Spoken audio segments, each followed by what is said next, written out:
नमस्कार, तिरछी नज़र में आपका स्वागत है। मैं हूं उपेंद्र। आज हम चर्चा करने जा रहे हैं तिरछी नज़र की इस कड़ी में एक अहम बिंदु पर जो कुछ दिनों पहले देश की सुर्खियों में छाया हुआ था।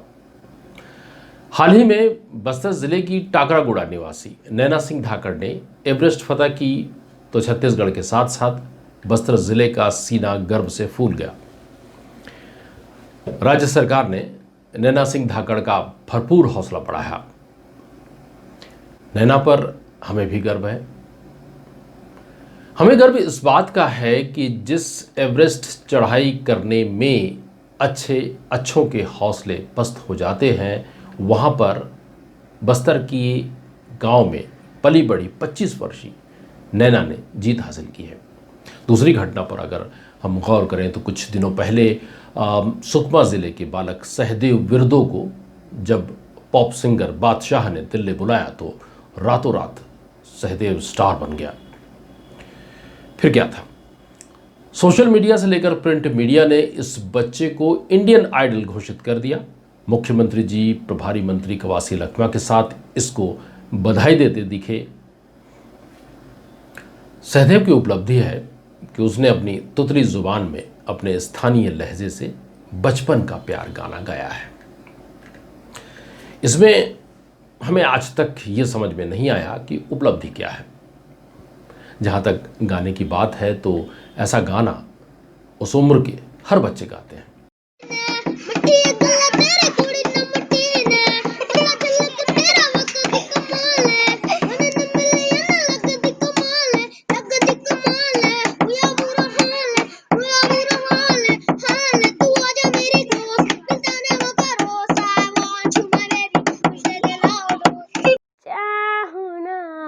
कुछ रब से चाहूं ना रे कुछ रब से तेरे बिना।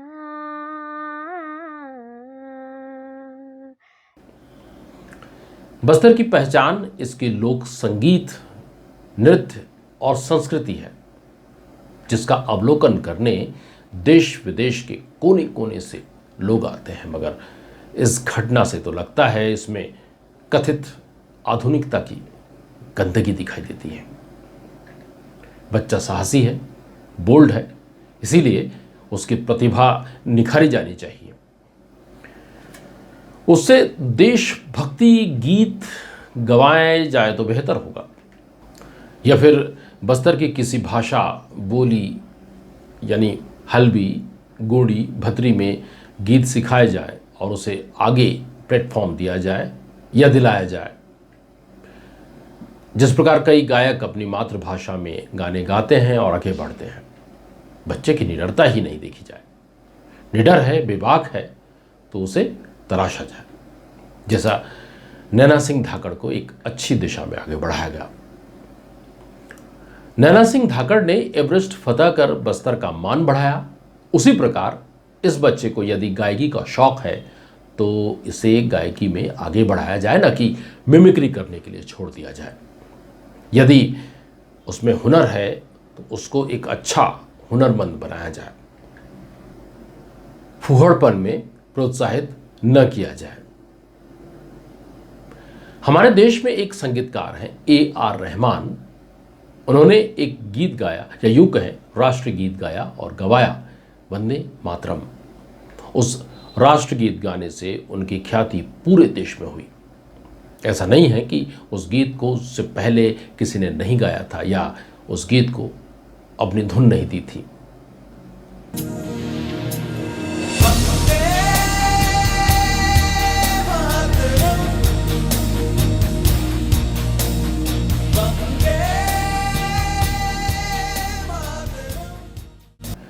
वंदे मातरम वर्षों से देश में गाया और सुना जाता रहा है और आज भी सुना और गाया जाता है। पर AR रहमान ने वंदे मातरम को अपनी तरह से संगीत देकर गाया और गवाया, तो AR रहमान की अलग पहचान बन गई।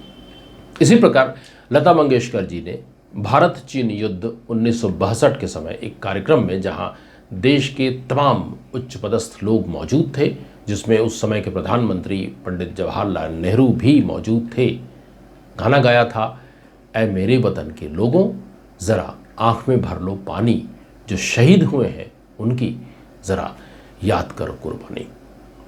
ऐ मेरे वतन के लोग जरा आँख में भर लो पानी, ये शहीद हुए हैं उनकी जरा याद करो कुर्बानी। लता जी की आवाज़ इतनी सुरीली और दर्द भरी थी कि वहाँ मौजूद सारे लोगों के साथ पंडित जवाहरलाल नेहरू की आंखें भी नम हो गई। वैसे तो भारत के महान गायक मोहम्मद रफ़ी साहब ने भी 13 वर्ष की उम्र में गाना गाया था। उनसे फिल्म गुलाबा लोच के लिए पंजाबी गाना गवाया गया था। उस समय के पारखियों ने उनमें टैलेंट देखा कि इतने छोटे बच्चे को सुरताल की समझ है और आवाज़ भी बहुत सुरीली है, इसीलिए उन्हें गाने का मौका मिला और आगे जाकर वे देश के महान गायक बने। कर चले हम फिदा जानो तन साथियों, अब तुम्हारे हवाले वतन साथियों। अब सहदेव की बात करें तो इसमें कुछ ऐसा दिखाई नहीं देता जो उसे स्टार का दर्जा दिया जाए।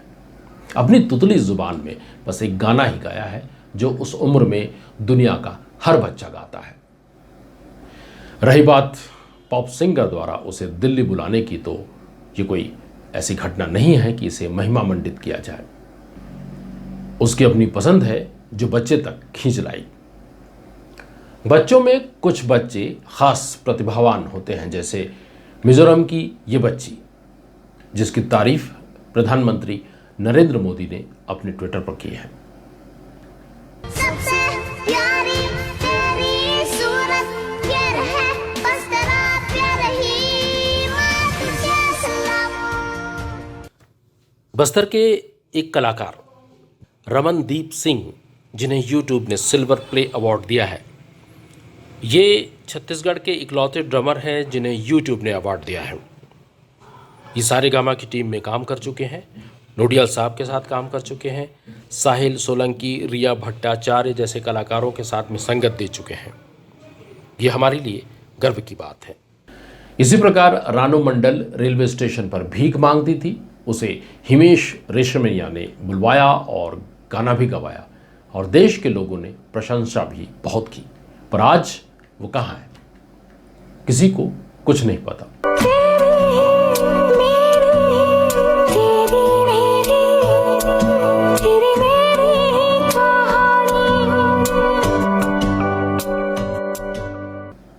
कहीं यही हाल हमारे बस्तर के सहदेव का भी ना हो जाए।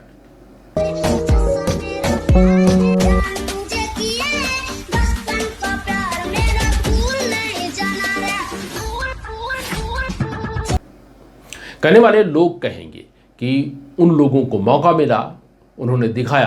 भाई, हम बात कर रहे हैं अपनी खूबी की, हमारी एक छत्तीसगढ़ी गायिका जो हिंदी गायिका नहीं है, छत्तीसगढ़ी गायिका तीजन बाई का।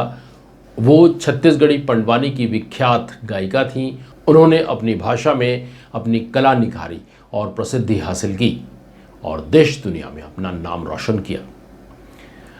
अपने साथ साथ छत्तीसगढ़ी के गीत और गाने के अंदाज को दुनिया में प्रसिद्धि दिलाई। उन्हें पद्मश्री, पद्म भूषण और पद्म विभूषण अवार्ड से नवाजा गया।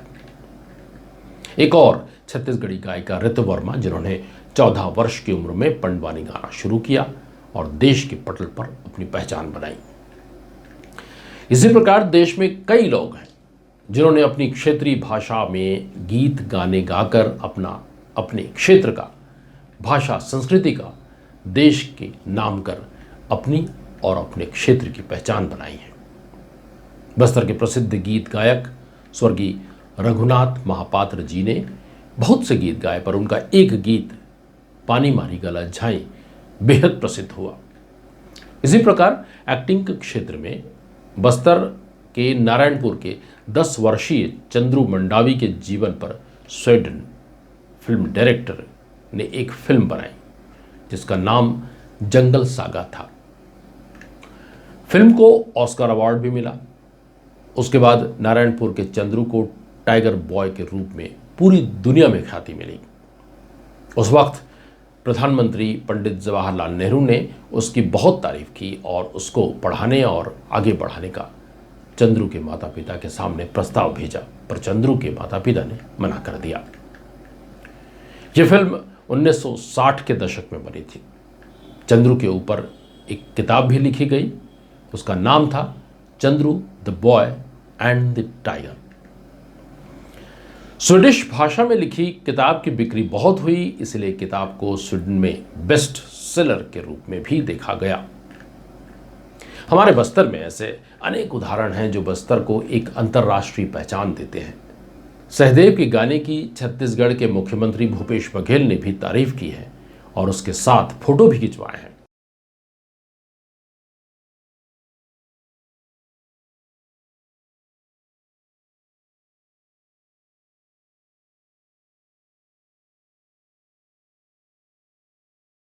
निश्चित ही बच्चे का हौसला भी बढ़ा होगा। कितना अच्छा होता इस लड़के की तरह और भी बच्चों को ढूंढा जाए और बस्तर से गाने में प्रतिभाओं को खोजा जाए, साथ ही तैयार किया जाए। बस्तर में खैरागढ़ की तरह एक संगीत संस्थान, इसकी स्थापना की जाए और प्रतिभाओं को निखारा जाए। मध्य प्रदेश भोपाल के भारत भवन की तर्ज पर बस्तर में भी एक उच्च स्तरीय संस्थान की स्थापना की जा सकती है, जिसमें बस्तर की अलग अलग विधाओं की प्रतिभाओं की खोज कर संस्था में निखारा जाए और तराशा जाए, जो आगे जाकर अपने देश बस्तर छत्तीसगढ़ का नाम रोशन करें और अपनी भी पहचान बनाएं। वैसे छत्तीसगढ़ के मुख्यमंत्री भूपेश बघेल को छत्तीसगढ़ी कला और संस्कृति से काफ़ी लगाव है, और क्यों ना हो, प्रदेश के लोगों ने उन्हें कई बार सांस्कृतिक कार्यक्रमों में भाग लेते हुए देखा है। इसीलिए उनसे उम्मीद की जा सकती है कि वो बस्तर के साथ ही संपूर्ण छत्तीसगढ़ के उभरते हुए होनहार कलाकारों के लिए कुछ करेंगे। तिरछी नज़र की इस कड़ी में आज के लिए बस इतना ही। अगली बार किसी अन्य मुद्दे के साथ आपसे मुलाकात होगी। नमस्कार।